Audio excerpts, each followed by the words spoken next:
Oiê! Hoje eu vim conversar com vocês sobre o último livro que eu li. Na verdade, foi uma releitura, que foi Clarice, A Hora da Estrela, e eu tô até temática. Veja bem. Gente, eu li esse livro a primeira vez bem próximo do meu aniversário. Então, esse ano, no meu aniversário, eu decidi ler ele de novo. De repente, fazer disso uma tradição, não sei. E eu decidi convidar algumas pessoas e, quem sabe, incentivar elas a lerem comigo no meu aniversário, o que deu super certo. E aí saiu um mini clubinho do livro e a gente conseguiu ler junto. E recentemente a gente fez a nossa reunião aí de encerramento e foi muito incrível. Então eu achei que era um bom momento para falar sobre esse livro aqui no canal também. Bom, gente, como no Clube do Livro, eu vou começar aqui falando um pouquinho sobre Clarice. Eu imagino que todo mundo conheça essa mulher, ou pelo menos já tenha ouvido falar sobre ela. Clarice nasceu em 1920 na Ucrânia. Sim, há muitas pessoas que acham que ela nasceu no Brasil. E vem ainda bebê para o Brasil. A informação que a gente tem é que ela chega no Brasil por volta dos 2 anos de idade, mais precisamente em Recife. Apesar de ter passado boa parte da sua vida viajando, por ter se casado com um diplomata, ter vivido muitos anos fora, em determinado momento da vida ela decide retornar para o Brasil para cuidar da saúde de um dos seus filhos, e ela escolhe o Rio de Janeiro. Gente, nos livros de Clarice, o enredo ele é quase sempre secundário, sabe? É uma leitura assim que ela é muito rica. Em algum momento da leitura, mesmo que a história não tenha nada a ver com você, você vai se ver em alguma coisa, vai ver um pouco da sua alma ali, sabe? E a primeira vez que eu fiz essa leitura, eu me senti extremamente tocada. Eu descobri aqui o que era escrever com alma, com coração, com tanta beleza, como Clarice escreve. Agora falando um pouquinho sobre o livro, A Hora da Estrela foi o último livro publicado em vida por Clarice Lispector. Ela publica esse livro em 1977, pouco antes de seu falecimento devido a um câncer. E eu acho que o momento de vida dela, não necessariamente que seja uma história autobiográfica, mas eu acho que alguns questionamentos entram aqui dentro devido ao momento de vida que ela estava. Eu queria mesmo, gente, sentar aqui com vocês, igual eu falei lá no clube, e ir pontuando várias páginas, detalhando várias coisas que eu descobri, curiosidades e tudo. Inclusive, eu fiz um curso incrível com a Bruna Martioli, que ela, assim, fala muito também de Clarice Lispector, e ela tem uma oficina da Hora da Estrela, e foi, assim, incrível. Eu tirei muita coisa de lá, muita coisa que eu vou falar aqui, inclusive. E assim, gente, se eu for me estender muito, isso daqui vai ficar muito longo, porque realmente são muitos pontos para falar. Então a gente vai resumir o máximo que der. A Hora da Estrela conta a história de Macabea, mas não só a história de Macabea, conta também a história de Rodrigo S.M., que é o autor que está escrevendo a história de Macabea. Esse livro, como muitos livros da Clarice, ele é escrito por fluxo de consciência. Então, o que é um fluxo de consciência? É a forma que a gente pensa, né? Então, agora a gente está pensando numa coisa, de repente a gente está pensando em outra, e o que a gente acompanha é essa consciência desse autor, que é chamado aqui de Rodrigo S.M. Esse livro ainda é um pouco mais simples de se entender, porque ele é um fluxo de consciência de uma pessoa só. Então a gente consegue entender que a gente está dentro da cabeça de uma pessoa só, o que facilita muito a nossa vida. A gente tem então o Rodrigo, que é esse autor que se coloca o tempo inteiro na história, explicando como é difícil falar da história de Macabea, como para ele é triste ver essa história acontecendo.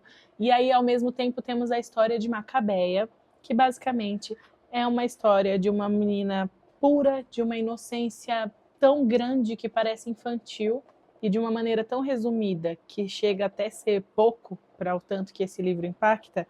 Ele conta a tragédia de uma vida invisível. Ele traz uma crítica social, ela não acusa o sistema diretamente, mas ela mostra o resultado humano de uma sociedade desigual. E esse resultado humano é a Macabea. É na dedicatória que esse livro começa, não pulem a dedicatória. Esse livro começa com uma frase ali quase bíblica, né? Tudo no mundo começou com um sim. Uma molécula disse sim para outra molécula. E nasceu a vida. Mas antes da pré-história, havia a pré-história da pré-história. E havia o nunca. E havia o sim. Sempre houve. Gente, essa parte do livro, esse início, ele é muito importante, inclusive para o final da história. Enfim, a gente vai passar essa história aí conhecendo a vida de Macabeia, conhecendo personagens horríveis. Eu acho que é difícil se gostar de algum personagem aqui que não seja a própria Macabeia. Uma pobreza tão grande que é difícil para a gente imaginar que alguém no mundo real vive assim. Mas a própria autora, ou no caso o autor, Rodrigo S.M., deixa claro aqui que existem várias Macabeias. Inclusive tem uma frase sobre isso que me pegou muito, que eu queria ler para vocês, que ele fala exatamente isso, né? Cuidai dela, porque o meu poder é só mostrá-la para que vós a reconheçais na rua, andando de leve por causa da esvoaçada magreza. Então aqui ele deixa quase uma súplica, né? Clarice deixou pra gente uma explicação de que as Macabeias, elas existem por aí, né? Aqui ela é só mais uma vida, mais uma figura invisível para nossa sociedade, para nós, quanto seres humanos privilegiados, né? Então tem aqui no próprio livro esse pedido para que a gente reconheça essas pessoas na rua. E assim, gente, durante a história a gente vai vendo como Macabeia vive, do que se alimenta, como trabalha, como ganha vida, de onde ela veio, para onde ela tem que ir, as escolhas que ela não faz, mas que as pessoas fazem por ela. E aí vai passando a vida até que ela chega no grande momento dela, no grande finale, na hora da estrela dela. Vou tentar não dar spoiler sobre isso, então a gente vai pular essa parte. Mas eu queria muito ir para a última página do livro, fazer essa análise com vocês. São as duas últimas frases do livro, tá? A primeira é: não esquecer que por enquanto é tempo de morangos. É o motivo de eu ter tatuado um moranguinho aqui no meu bracinho literário.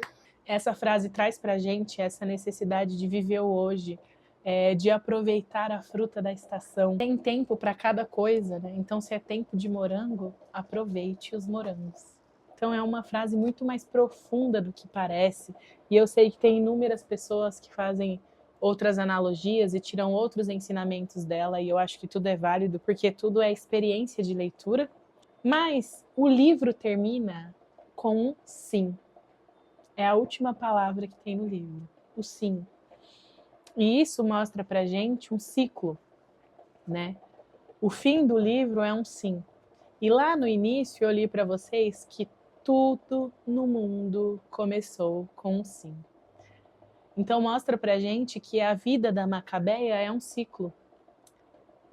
Uma morre, outra nasce, e tudo que ela passou, tudo que ela viveu, tudo que aconteceu, continua acontecendo todos os dias com inúmeras outras pessoas invisíveis para nossa sociedade. E aí, para terminar esse vídeo, eu preciso trazer uma reflexão para vocês, que é uma frase do livro também, porque é impossível falar desse livro sem ler alguns pontos dele, que quando eu li me deixou muito reflexiva, e eu acho que vale para todos nós, né, pensar um pouco sobre isso. Aqui na página 13 da minha edição, ele fala: quem já não se perguntou, sou um monstro ou isto é ser uma pessoa?